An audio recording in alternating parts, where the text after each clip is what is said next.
Ce n'est qu'un agent de sécurité, a dit mon père aux invités du mariage. Puis quelqu'un a crié, putain de merde, elle est aux infos. Papa a laissé tomber son verre de champagne.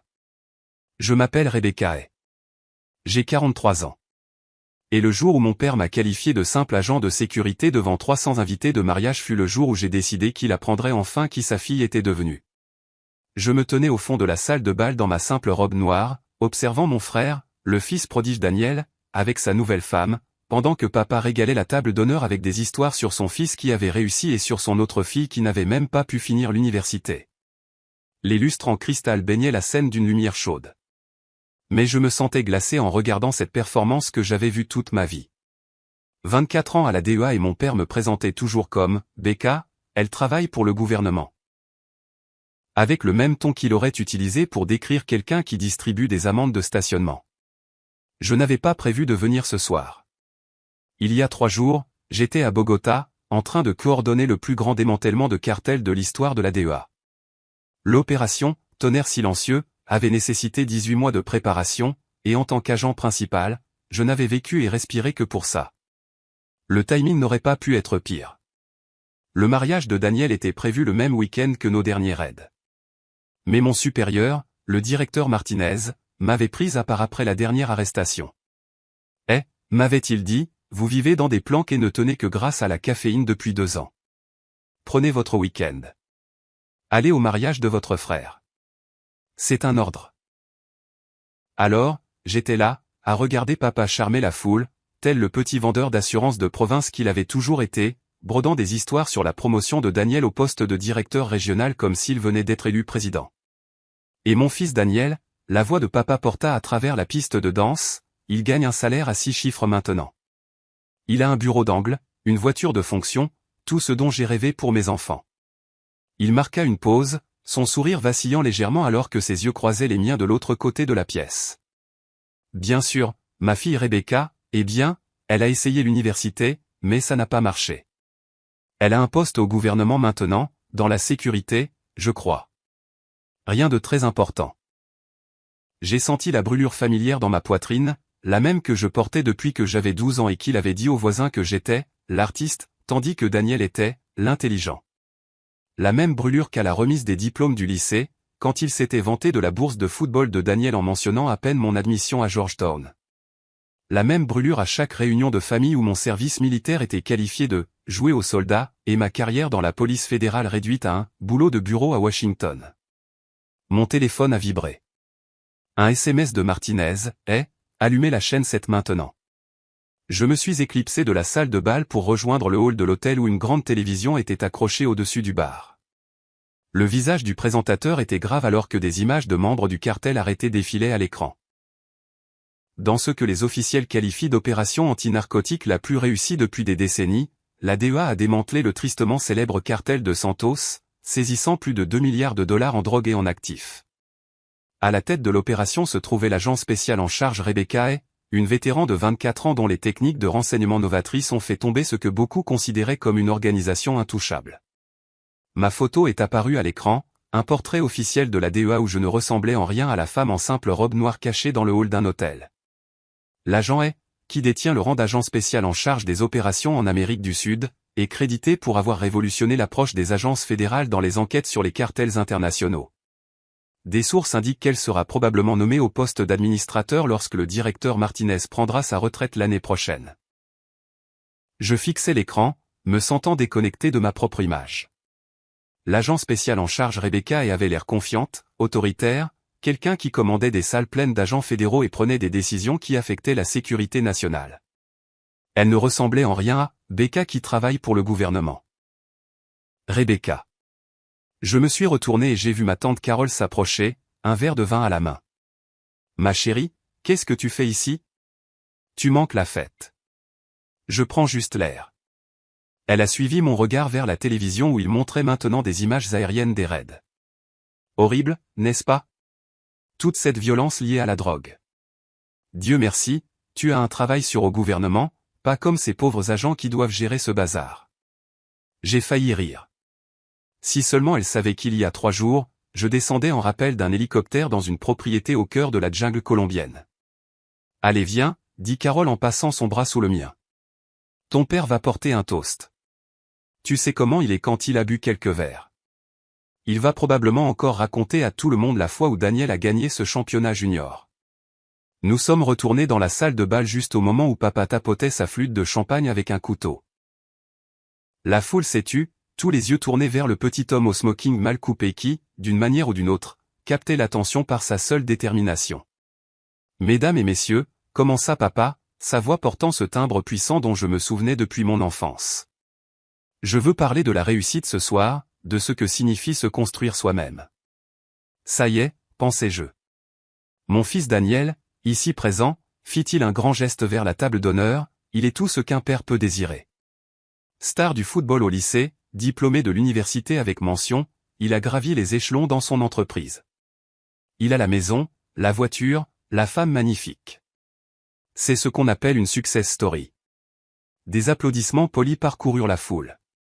Daniel leva son verre, rayonnant. Maintenant, j'aime mes 2 enfants, continua papa, et je sentis mon estomac se nouer. Mais parfois, il faut être honnête. Ma fille, Rebecca, elle a eu un parcours différent. A abandonné l'université, n'a pas pu se poser, ne m'a jamais donné de petits-enfants. Elle travaille pour le gouvernement maintenant. Agent de sécurité ou quelque chose du genre. Rien de mal à ce genre de travail, remarquez, mais ce n'est pas exactement ce dont on rêve pour sa petite fille. Les mots m'ont frappé comme des coups. Autour de moi, je sentais les regards des gens, certains compatissants, d'autres mal à l'aise. Quelques invités avaient leur téléphone à la main, faisant encore défiler les nouvelles sur les raids du cartel, ignorant complètement que la femme dénigrée sur scène était la même qui était saluée comme une héroïne sur leurs écrans. Le fait est, poursuivit papa, inconscient de l'ironie, que le succès vient du dévouement, des bons choix, de papa. Le mot est sorti plus fort que je ne l'avais prévu. Toute la salle de bal se tourna pour me regarder, debout au fond dans ma simple robe noire. Le visage de papa afficha la surprise, puis une légère irritation d'avoir été interrompu. Rebecca, ma chérie, je suis en train de porter un toast. Je dois corriger quelque chose, dis-je en marchant lentement vers l'avant de la salle. Ma voix porta clairement dans le silence soudain. Tu as dit que j'avais abandonné l'université. Le sourire de papa était crispé. Eh bien, oui, tu as quitté Georgetown après cette première année. J'ai quitté Georgetown après ma première année pour intégrer le centre de formation des forces de l'ordre fédéral, dis-je en continuant d'avancer. J'ai été recruté par la DEA. Un murmure parcourut la foule. L'expression confiante de papa vacilla. Tu as dit que je suis un agent de sécurité, continuai-je, maintenant à mi-chemin de la scène. Je suis en réalité agent spécial en charge pour la Drug Enforcement Administration. Je travaille pour l'agence depuis 24 ans. Le murmure s'intensifia.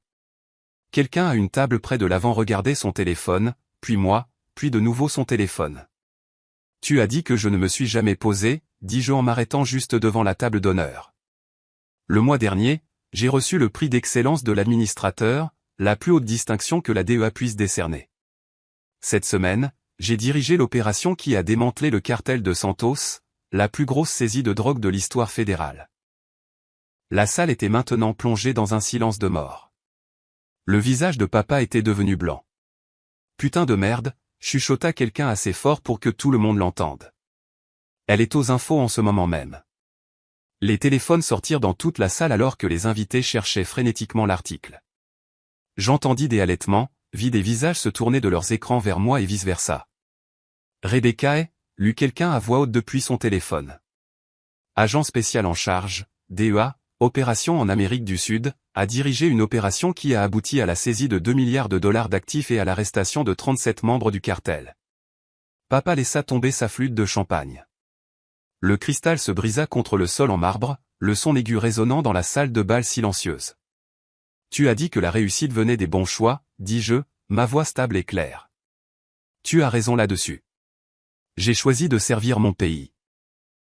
J'ai choisi de passer 2 décennies à infiltrer des cartels de la drogue, à monter des dossiers contre certaines des personnes les plus dangereuses de la planète, à protéger les enfants américains du poison que ces organisations répandent. J'ai choisi de mettre ma vie en jeu plutôt que de rester assise derrière un bureau à vendre des polices d'assurance. Je regardais autour de moi les 300 visages qui me fixaient dans un silence choqué. Je ne t'ai jamais dit ce que je faisais vraiment parce que j'espérais qu'un jour tu serais fier de moi pour qui j'étais, et non pour ce que j'avais accompli. Je pensais que peut-être tu verrais que ta fille avait de la valeur au-delà de son titre professionnel, de son salaire ou du fait qu'elle te donne des petits-enfants. Je fis une pause, laissant cela s'imprégner. Je me suis trompé. Le silence s'étira. Papa se tenait figé derrière sa table, la bouche légèrement ouverte, l'air d'un homme à qui l'on venait d'annoncer que la terre était plate. Daniel retrouva sa voix le premier. Becca, nous n'en avions aucune idée. Non, dis-je doucement. Vous n'en aviez aucune idée parce que vous n'avez jamais demandé. En 24 ans, aucun de vous n'a jamais demandé ce que je faisais réellement comme travail. Vous avez décidé que j'étais un échec et vous avez construit votre histoire autour de ça. Je me suis retourné vers papa. Tu veux parler de réussite? Demain matin, je m'envole pour Washington pour faire un compte-rendu de cette opération au ministre de la Justice. Le mois prochain, je témoignerai devant le Congrès sur l'infiltration des cartels dans les villes américaines. Le président des États-Unis connaît mon nom. Le visage de papa était maintenant gris. Autour de nous, les gens continuaient de regarder leur téléphone puis moi, essayant de concilier la femme en robe noire simple avec l'agent fédéral sur les photos d'actualité.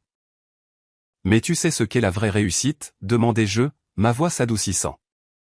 Je dors bien la nuit. Je sais que le travail que je fais a de l'importance, que j'ai fait une différence. J'ai sauvé des vies, papa. J'ai retiré des tueurs de la circulation et de la drogue des écoles. J'ai passé ma carrière à servir quelque chose de plus grand que moi. Je regardais une dernière fois la salle, tous ces gens qui m'avaient connu toute ma vie mais qui ne m'avaient jamais vraiment vu. Daniel, appelai-je mon frère, qui était toujours assis, abasourdi, à la table d'honneur. Félicitations pour ton mariage. J'espère que vous serez très heureux ensemble. Je me dirigeai vers la sortie. Le seul son dans la pièce était le claquement de mes talons sur le marbre. En atteignant la porte, j'entendis la voix de papa, petite et brisée. Rebecca, attends. Je m'arrêtai mais ne me retournai pas. Je suis désolé, murmura-t-il. Et pour la première fois de ma vie, mon père semblait le penser. Je sais, dis-je, et je suis sorti dans la nuit. Dans le parking de l'hôtel, j'ai vérifié mon téléphone. 17 appels manqués de journalistes, 43 SMS de collègues me félicitant pour le succès de l'opération, et un du directeur Martinez. Le président veut vous rencontrer lundi matin. J'espère que vous avez apprécié le mariage. Je souris pour la première fois de la journée et repris la route vers la vie que je m'étais construite.